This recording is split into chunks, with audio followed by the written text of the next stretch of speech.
उपनिषदों के जो उच्चतम श्लोक हैं वो कहते हैं कि वो अमृत से भी परे है।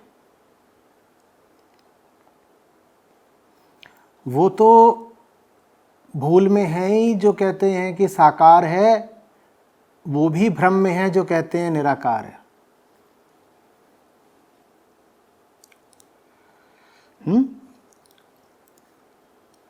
समझ में आ रही बात? वही उपनिषद फिर ये भी कहते हैं कि द्वैत में जीने वाले तो पगले हैं ही, जो अद्वैत को पकड़े हुए हैं वो भी गलतफहमी में है।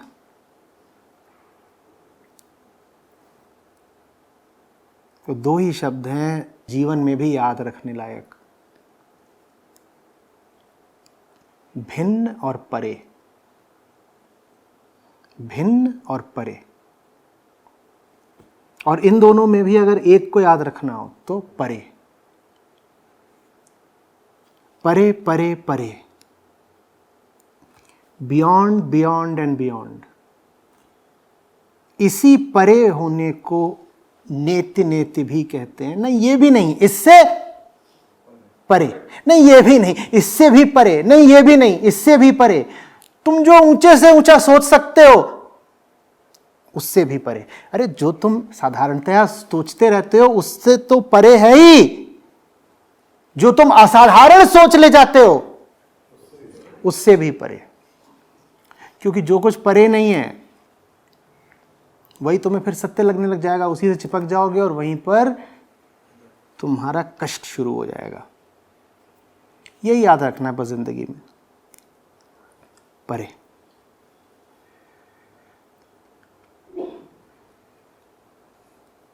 एक समय और मैं एकदम जैसे गाया ही करता था, 5-7 साल पहले की बात है।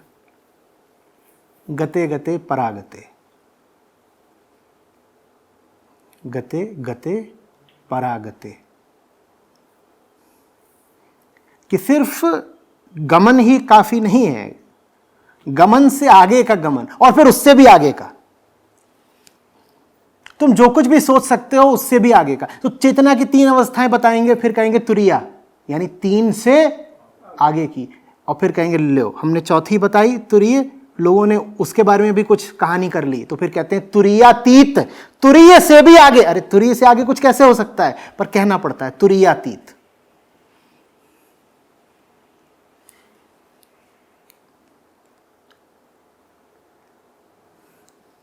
सच का तकाजा तो यह है कि सत्य को भी सत्यातीत कहना चाहिए, कि जो सत्य है वो सत्य से आगे का है।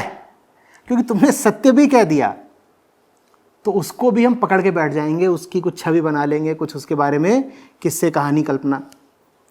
तो परे, जो कुछ भी लगा कि समझ में आ गया है, यही कहो कि नहीं, सच्चाई इससे परे ही होगी। ये जो कुछ मुझे समझ में आया है ये तो ठीक हो ही नहीं सकता। क्यों? क्योंकि मुझे समझ में आ गया भाई। अगर ये चीज सही होती तो मुझे समझ में कैसे आ जाती? ये मैं हूं, कोई भी ढंग की चीज मुझे समझ में आ सकती है? तो अगर मुझे समझ में आ गई तो चीज ही गड़बड़ होगी। तो जो कुछ भी समझ में आया है उसके बारे में विनम्रता रख के कहिए कि ये सच्चाई तो हो नहीं सकती, ये सच्चाई नहीं हो सकती, क्योंकि ये चीज समझ आ गई है। समझ नहीं, मुझे समझ आ गई है।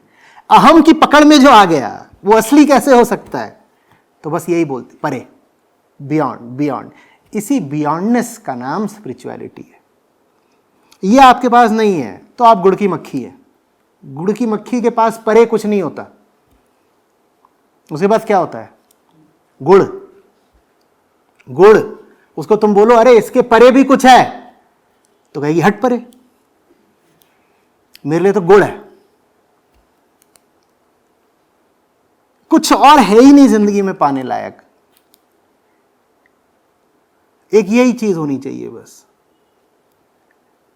देख यहां रहे हैं दिख, लेकिन फिर भी कुछ और रहा है। एक बहुत अनजानी मंजिल बसी होनी चाहिए आंखों में, एक मंजिल जिसकी कोई छवि नहीं है, जिसका कुछ पता नहीं।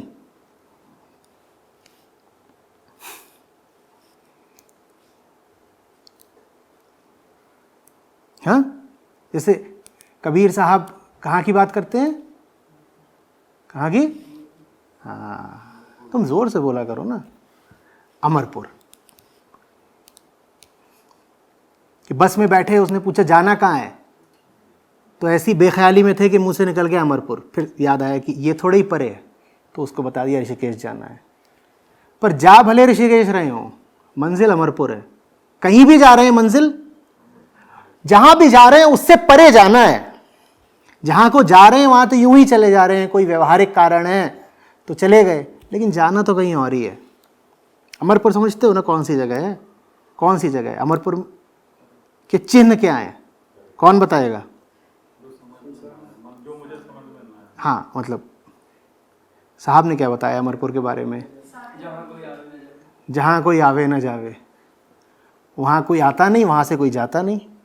वहाँ प्रवेश करना संभव नहीं है, वहाँ से बाहर निकलना भी संभव नहीं है।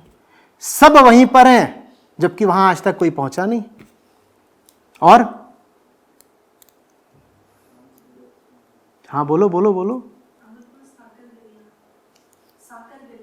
हाँ, साकर गली है। बहुत भीड़ में नहीं घुस सकते। ये नहीं कि 5 इधर है 5 इधर है, आओ साथ में अमरपुर चले। वहां तो एकदम अकेले होके जाया जाता है। और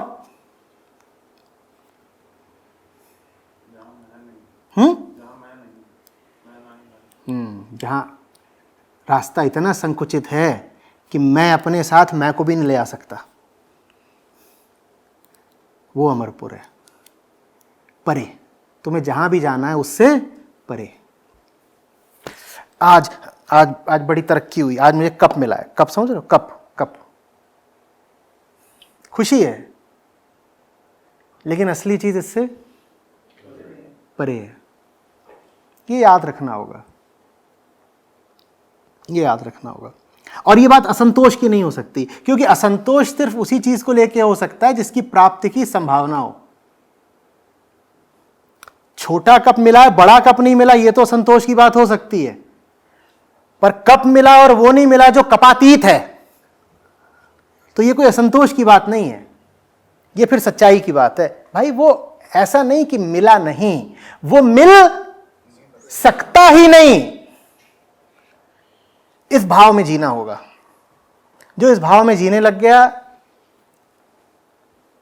उसको एक ऐसा दर्द मिल जाता है जो जिंदगी के सारे दर्द हर लेता है। आपके जितने भी कष्ट हैं, आपकी जितनी भी तकलीफें हैं, आपको क्या लगता है उनका इलाज ये है कि आपको कुछ सुख वगैरह मिल जाए? नहीं। आपको अपने दर्दों को मिटाने के लिए एक बहुत खास दर्द चाहिए। वो खास दर्द जिसको मिल गया, उसकी बाकी सब तकलीफें हट जाती हैं। वो खास दर्द यही है कि जो परे है वो परे ही रह जाना है, उस तक पहुंचने का कोई उपाय ही नहीं। समझ में आ रही है? पूरे श्लोक में बस यही याद रखना, बाकी सब आपको भूल सकता है, भूल जाएगा ही। स्मृति हल्की चीज होती है। इसी बियॉन्डनेस की गूंज रह जाए बस। ये नहीं है वो, ये नहीं है वो, ये नहीं है, ये भी नहीं है।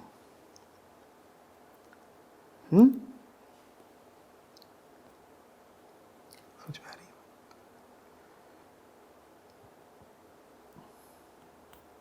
और फर्क नहीं पड़ता कि क्या है सामने, वो नहीं है ये। देखो, बहुत बहुत दुखी जीवन हो जाएगा अगर इतिहास में जो कुछ रहा है या भविष्य में जो कुछ हो सकता है उसमें से किसी भी चीज को बिल्कुल सर पे चढ़ा लिया तो।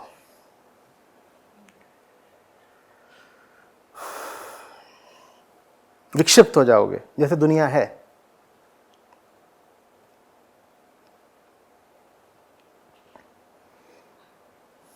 जब एकदम दिल लगा के अभी काम कर रहे हो तब भी दिल लगा ना रहे।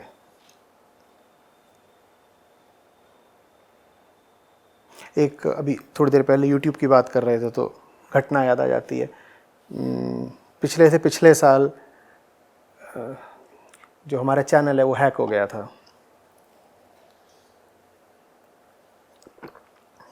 तो मैं सत्र में था, 12-1 बजे रात में सत्र ख़त्म हुआ, मैं कमरे में गया और मैं लेट गया, 1-2 बजे का समय रहा होगा, और आँख बंद कर ली। तो फिर ये लोग मेरे पास आते हैं, बोलते हैं आचार्य जी चैनल चला गया। तो मैं आँख बंद किए लेटा था, इन्होंने बोला तो मैंने आँख खोली, फिर आँख बंद करी और सो गया।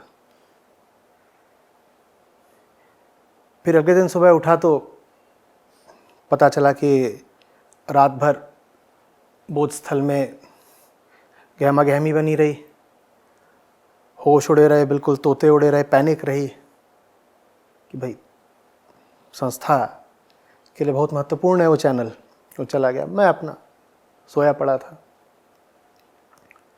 सुबह जब उठा तो ये आके बोले ये है वो है, ऐसा है वैसा है, और आप सोते रहे, आपको बताया भी, आप उठे नहीं तब भी। तो मुझे थोड़ा संतोष हुआ। मैंने कहा थोड़ा बहुत तो मेरा अध्यात्म फिर रंग लाया है। इसी चैनल की छोटी छोटी चीज़ों के लिए मैं बहुत सतर्क रहता हूँ। अभी यहाँ आपके पास आने से पहले भी ये मुझे दे रहे थे कि टाइटल दे दीजिए, तो टाइटल दे रहा था और चीज़ें ला रहे थे, ये छोटा लिखा है, बड़ा लिखा है, ऐसे कर दो वैसे कर दो। दिन ही पूरा इन्हीं सब चीज़ों में बीतता है। चैनल को देखो, किताब आ रही है 2-3 महीने में पेंगुइन से, उसको देखो, ये सब यही चलता रहता है। तो ज़िंदगी पूरी उसी चीज़ को दे रखी है। जान, दिमाग, दिल सब उसी को दे रखा है। लेकिन फिर भी वो चीज़ इतनी कीमती नहीं हो जानी चाहिए कि अगर छिन जाए तो तुम्हारी जान ही निकल जाए। वो छिन भी रही है तो सो जाओ। ये बात बड़ी विरोधाभासी लगेगी। आप कहेंगे जब उसको इतनी कीमत दे रखी है कि दिन भर उसी में लगे रहते हो, तो जब फिर वो छिने तब तो कुछ टूट जाना चाहिए भीतर, जान ही निकल जानी चाहिए। इसी महीन चीज को साधना है कि जो कुछ जीवन में करने लायक है उसको जान लगा के करना भी है, और फिर भी ये याद रखना है कि न दुनिया आखिरी चीज है, न दुनिया में किया जा रहा कोई काम आखिरी है। तो यहां अपना जो भी धर्म है, कर्तव्य है, उसको जान लगाकर निभाएंगे।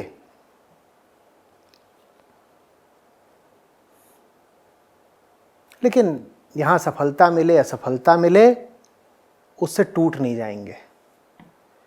सफलता कोई बहुत बड़ी चीज नहीं हो जानी है और असफलता से टूट नहीं जाना है। भीतर हमको पता है कि सच्चाई इस दुनिया की ऊंची से ऊंची चीज से भी परे है।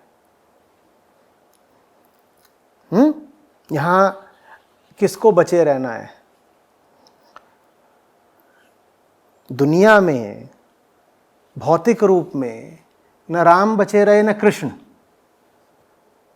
तो ये YouTube चैनल कहां से बचा रह जाएगा? जब सबको जाना है तो एक दिन इसको भी जाना है। समझ में आ रही बात? लेकिन ये कहने का ये नहीं मतलब है कि लापरवाह हो जाएंगे या उदासीन हो जाएंगे।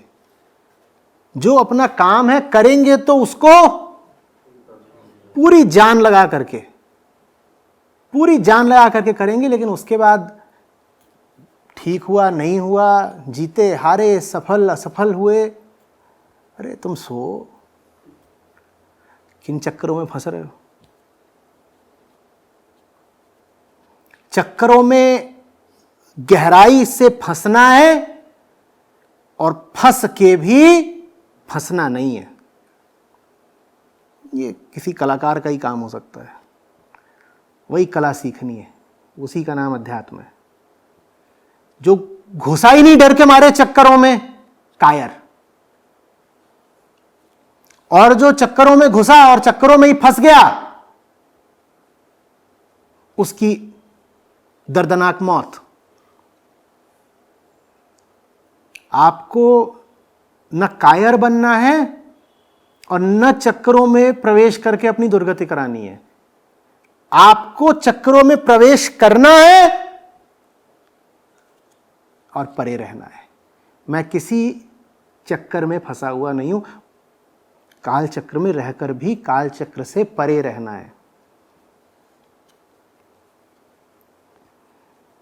तो आज गानों की महफिल थी, तो पहले वो वाला गाना सुना गया, कौन सा? लगी आज सावन की फिर वो झड़ी है। फिर इधर आ रहे थे तो मैं गाड़ी में गाए जा रहा हूँ 17 उपनिषद पे, और गाना क्या गा रहा हूँ? हम लाख छुपाएं प्यार मगर दुनिया को पता चल जाता है, लेकिन छुप छुप के मिलने का मज़ा तो आता है। ये मीठा मीठा दर्द मुझे जाने कैसे तड़पाता है, लेकिन छुप छुप के।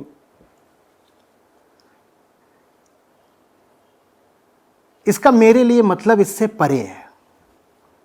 पता नहीं इस पहाड़ी को समझ में आ रहा होगा कि नहीं। क्या समझ में आ रहा था? पता क्या गा रहा था मैं? ये था अनु थी। ये सोच रहे होंगे आचार्य जी इनको जवानी छा रही है, जा रहे हैं उपनिषद पे सत्र लेने, घटिया फिल्मी गाना गुनगुनाए ही जा रहे हैं, गाए ही जा रहे हैं। तुम कुछ भी कर रहे हो, उससे आगे का कुछ हो जो तुम्हारी करनी के केंद्र में रहे। हर गीत तुम्हें न जाने किसकी याद दिला जाए, न जाने किसकी, क्योंकि उसे जाना जा ही नहीं सकता, पर फिर भी गीत उसी की याद दिला रहा है। हम लाख छुपाएं प्यार मगर दुनिया को पता चल जाता है, लेकिन छुप छुप के मिलने का मजा तो आता है। कहां उपनिषदों की ऋचाएं और कहां ये घटिया, क्या कर रहे हो तुम? समझोगे ही नहीं।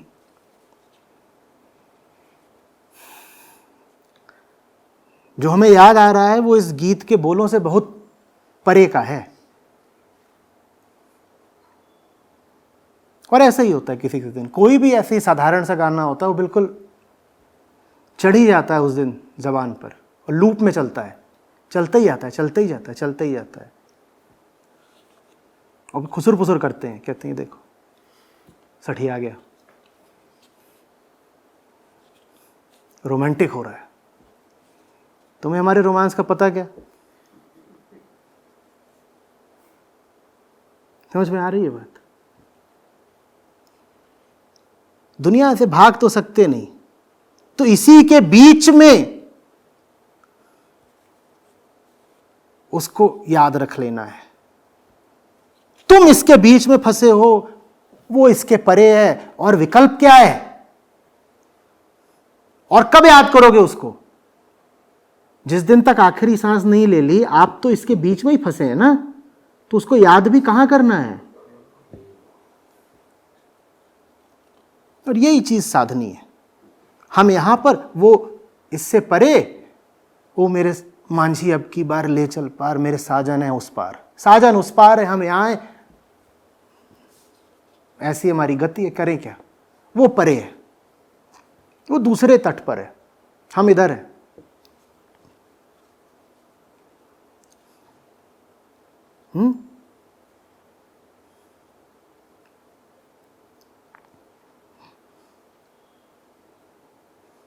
मर सकते नहीं, मरने से कुछ होगा नहीं, जीना है ही। तो जीने का तरीका सिर्फ यही है।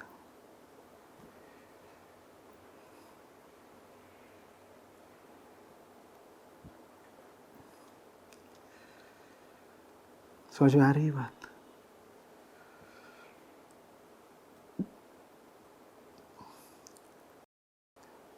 पचास तरीके लगा करके आपके दिमाग में यही बात डालने की कोशिश की जा रही है कि फंस मत जाओ, असली चीज परे है। लेकिन असली चीज परे है, इसका मतलब यह नहीं है कि यहां हाथ पे हाथ रख के बैठ जाना है।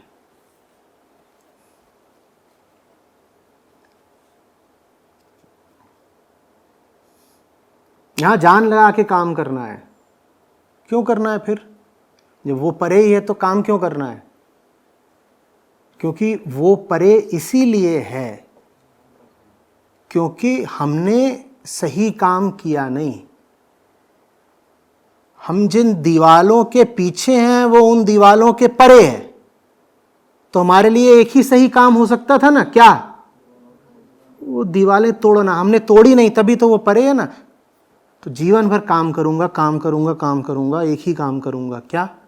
इन दीवालों को गिराने का। आप कह रही थी ना अहम, वो इसी दीवाल का नाम है, उसी के परे वो है। और यही फिर सार्थक कर्म, एकमात्र सार्थक कर्म। हम इसीलिए पैदा हुए, आप इसलिए नहीं पैदा हुए हो। सुनने में बात चाहे जैसी लगे कि आप बिजनेस में बड़ी तरक्की कर लो, ये बात आपसे कोई कहता नहीं होगा तो विचित्र लग रही होगी, लेकिन हम सिर्फ और सिर्फ इसलिए पैदा हुए हैं कि ये दीवाल गिरा सकें। बाकी आप जो कुछ भी करते हो, आपने कपड़े अच्छे खरीद रखे हैं, आपने घर बना रखा होगा, आप में से कुछ लोग थोड़े ज़्यादा दौलतमंद होंगे तो उनके पास ये होगा वो होगा, हो सकता है कोई अपना हवाई जहाज़ रख के घूम रहा हो।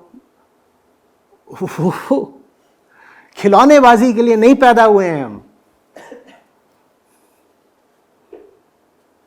ये खिलौनेबाजियां हैं।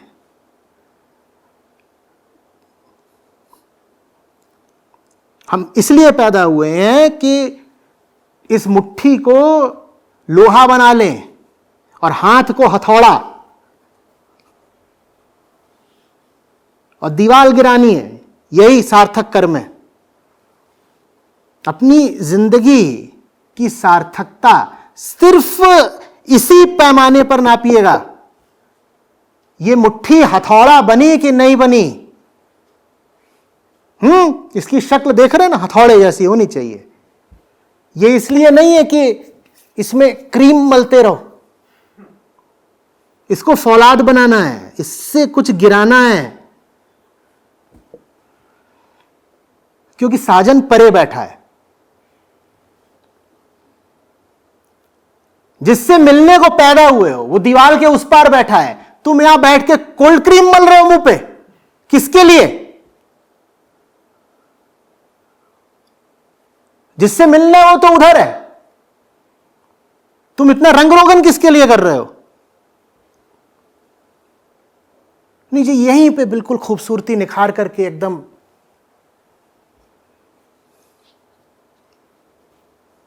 चांद बने बैठे 14वीं।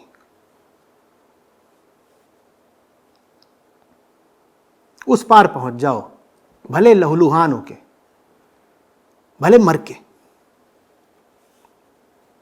जन्म इसलिए हुआ है। समाज हमको बताता है कि आपका जीवन सफल हो गया अगर आपने एक अच्छा घर बना लिया, और अगर अभी आप 30 साल गई हैं और आपने अपना घर खरीद लिया है तो आप सफल माने जाते हैं ना। आजकल होने भी लग गया है भाई। देखो अभी लड़का सिर्फ 30 का है और अपना फ्लैट खरीद लिया है, ये सफलता। क्या करेगा उसमें? अपनी कब्र बनाएगा? ऐसा नहीं है। कमोड जगुआर का है। अरे प्यूमा हो, पाइथन हो, पैंथर हो, जगुआर हो, उसमें हगना ही तो है ना। ये इससे तुम्हारे जीवन को बड़ी सार्थकता मिल जाएगी। नहीं, मैं नहीं कह रहा हूं कि उस पर कांटे बिछा दो और फिर उस पर आसन रखो।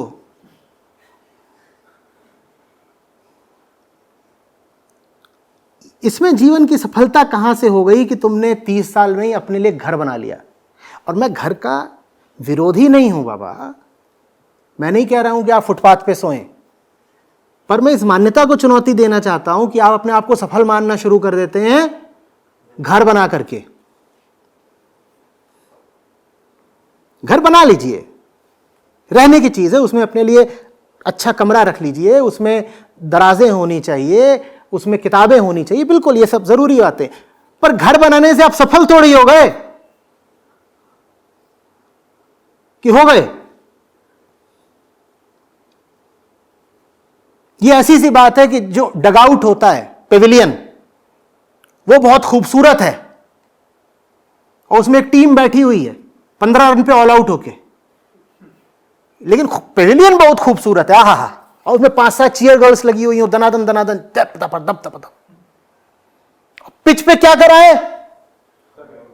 पिच पे क्या करा है? 15 रन पे ऑल आउट। और पेविलियन, क्या बात है, माशाअल्लाह, ताज पेविलियन।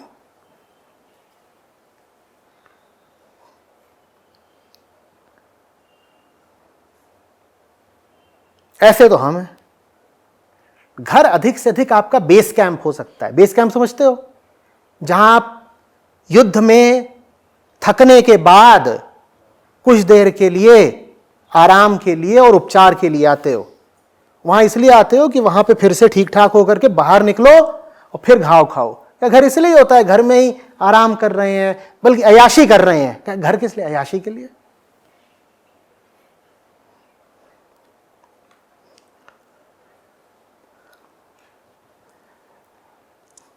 कर्म, वर्क का कॉन्सेप्ट हम समझते ही नहीं है।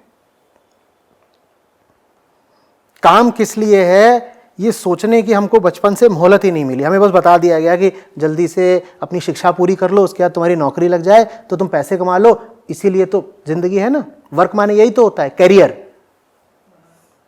कैरियर खा गया वर्क को।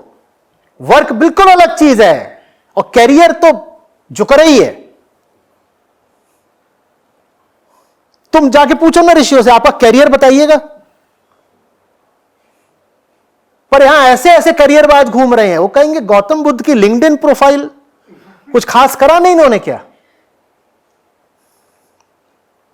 नहीं, कैरियर बताओ ना, बुद्ध का कैरियर बताओ।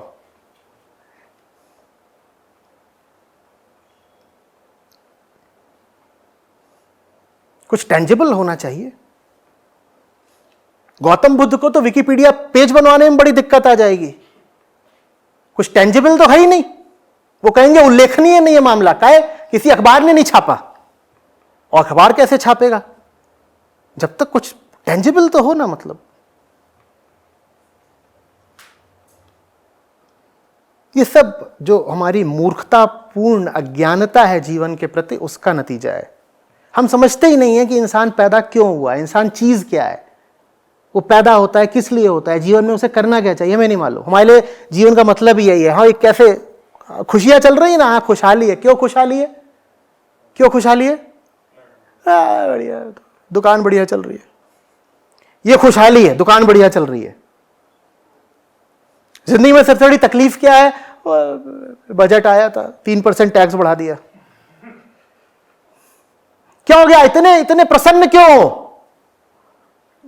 वो इंटरेस्ट रेट 10 बेसिस पॉइंट घटा दिया गया है। ये 10 बेसिस पॉइंट पे बिल्कुल प्रफुल्लित हो जाते हैं। 10 बेसिस पॉइंट समझते हो कितना होता है? कितना? 0.1%। ये इतने पे पागल हो जाते हैं कि पता नहीं क्या हो गया। हाय हाय हाय हाय हाय।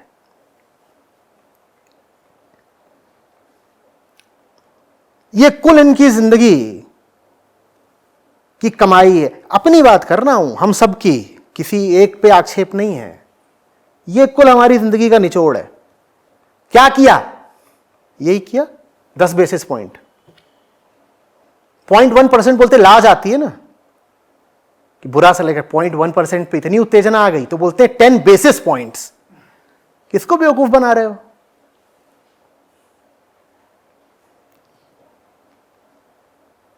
पॉइंट 1% क्यों नहीं बोल सकते? क्योंकि दिख जाएगा कि कितनी ओछी बात पर उछल पड़ते हो। तो फिर बोलते हैं 10 बेसिस पॉइंट्स। हाँ भाई, 0.1 थोड़ी है, 10 है, 10।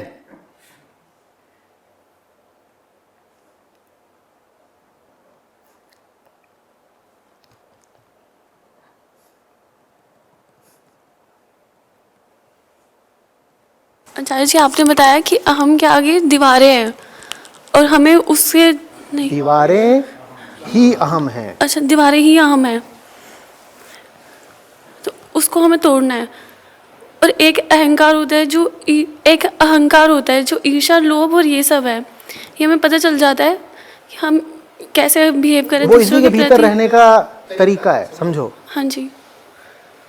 बाहर वो खड़ा हुआ है, हाँ, जिसके पास जाना है, मेरे साथ जाना है उस पार। तुम्हें ईर्ष्या भी हो गई, तुम्हें नफरत भी हो गई, तो किससे हुई है? बाहर वाले से जो परे है या किसी ऐसे से जो यही है? बाहर वाले से जो परे है। बाहर तो है जो परे है, बियॉन्ड है, उसका तो कुछ पता नहीं, अज्ञेय है, उससे कैसे कुछ भी हो सकता है।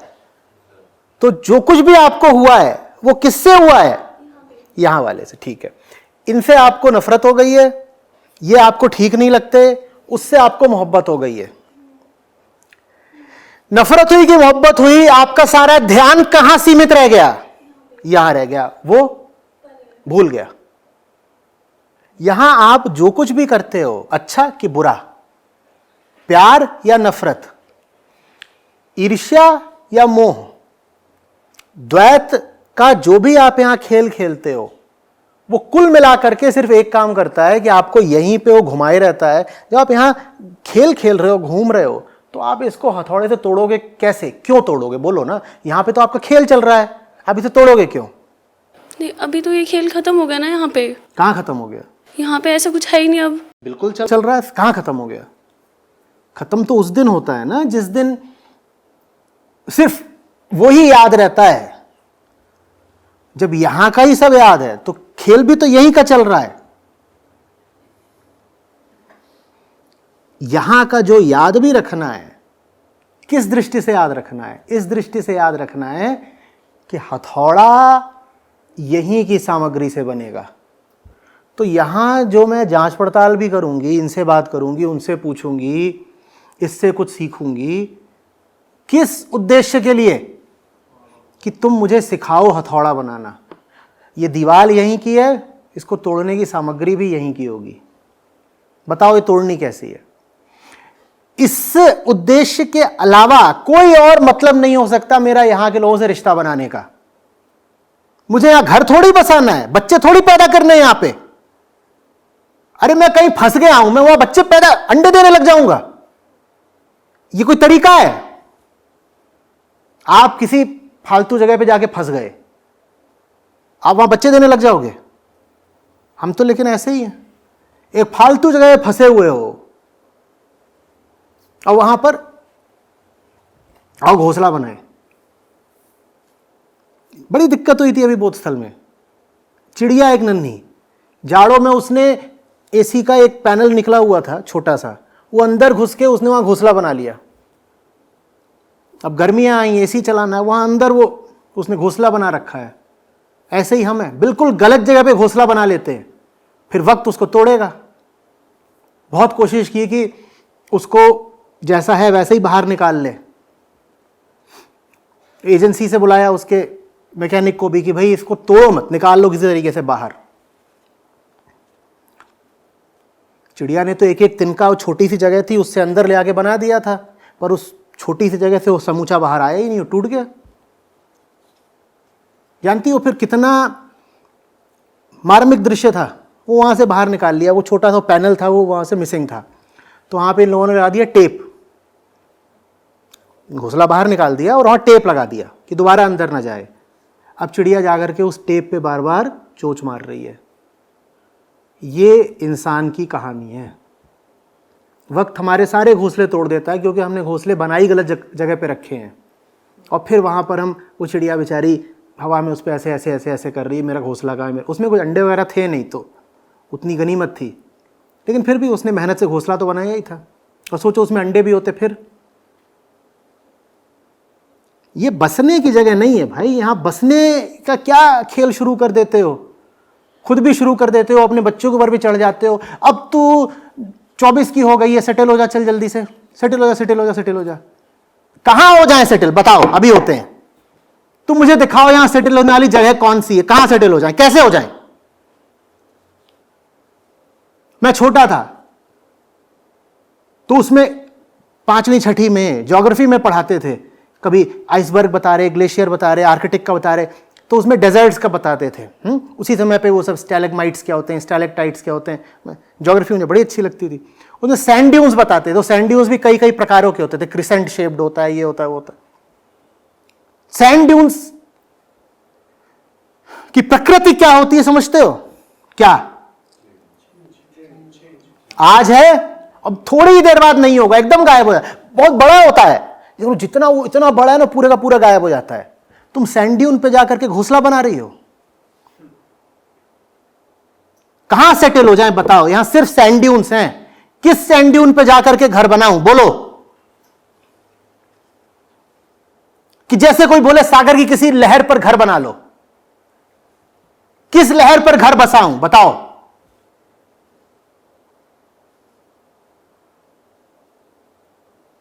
सागर का इस्तेमाल अगर करना भी है तो तट पर पहुंचने के लिए, तट पर पहुंचने के लिए भी तुम जानती हो ना, सागर की बॉयंसी का इस्तेमाल करती हो। अगर एकदम पानी ना हो सागर में तो तट पर नहीं पहुंच पाओगे, वो किलोमीटरों गहरा है। सागर खाली हो जाए, उसमें पानी ना रहे, तो आप कभी तट पर पहुंच पाएंगे? आप 4 किलोमीटर नीचे होंगे, खत्म, खेल खत्म। वही सागर जिसमें आप डूब जाते हो, वही सागर जिसमें कुछ मूर्ख लोग बोलते हैं कि इस पर घर बना लो, उस पर घर नहीं बनाना है, उसी सागर का इस्तेमाल करना है पार पहुंचने के लिए। सागर की ही लहरों पर तैरकर तट पर आना है, लहरों पर घरौंदा नहीं बनाना है। ये मैं समझ में ही नहीं आ रही है बात बिल्कुल।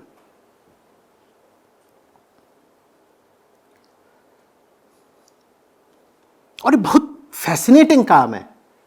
आपको क्या लगता है घोंसला बनाना ही बहुत उत्तेजना भरा और मनोरंजक और एंगेजिंग काम है? नहीं, ऐसा नहीं है।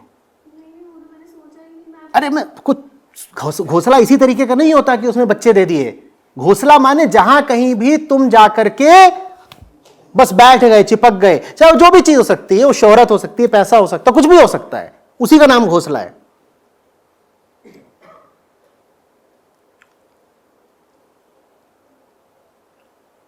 यहां ऋषिकेश में राफ्टिंग करी, बोलो उसमें भी कुछ मजा है कि नहीं है? बोलो। वैसे ही सागर में आप अगर मीलों अंदर हो, और बहुत कम सहारे के साथ आपको काम दिया गया है कि पहुंचना है तट तक, तो मजेदार काम है कि नहीं?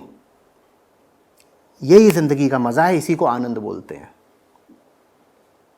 कि गलत जगह पर हूं, गलत स्थिति में फंस गया हूं, लेकिन अब चुनौती को स्वीकारूंगा। क्या चुनौती है? यहां पर ही जो संसाधन उपलब्ध हैं, इनका कुछ ऐसा इस्तेमाल करो कि बाहर निकल जाओ। क्योंकि और कहीं से तो कोई मदद मिल ही नहीं सकती। जो मदद मिलनी है कहां से मिलनी? इसी कमरे के अंदर से मिलनी। इसी कमरे के अंदर से मदद लो और दीवार ढहा दो और बाहर निकल जाओ। सागर से ही मदद लो सागर को पार कर जाने के लिए। समझे? ये ऐसे ऐसे जीना है। यही वर्क है, यही आपका असली करियर है। यहां करियर बनाएं। ये 2-4 प्रमोशन ले लेने से कुछ नहीं हो गया। आप किस भूल में हैं?